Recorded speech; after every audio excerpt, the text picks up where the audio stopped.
mayana. So, ang mayana, nagagamit siya sa mga medicinal purposes. Kagaya ng, halimbawa may pigsa ka, yung dahon itapal mo dyan. At the same time, ito ay isang ornamental plant. So, maganda yan siya guys. May bulaklak na puti at saka violet. Deep red ang color nito. Ang color nito guys. Kaya lang, 5 days ko na siyang hindi na itanim. Kaya ayan. Medyo nalanta na. Pero mabubuhay pa yan siya guys. Kasi ang mayana, madali lang siyang buhayin. Straight from cuttings. So, kung gusto mong mabilis mabuhay, pagka putol mo siya sa sanga niya, tanim mo agad. Pero hindi natin na itanim agad. Kasi busy.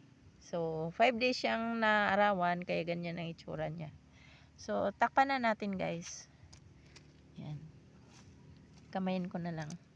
Actually guys, hindi talaga ako mahilig maghawak ng lupa. Kaya lang sa pagbablog, mahirap maghawak ng cellphone pag merong guwantes. So, yan. Pero mag-ano naman tayo. Maghugas ng kamay, tapos mag-alcohol.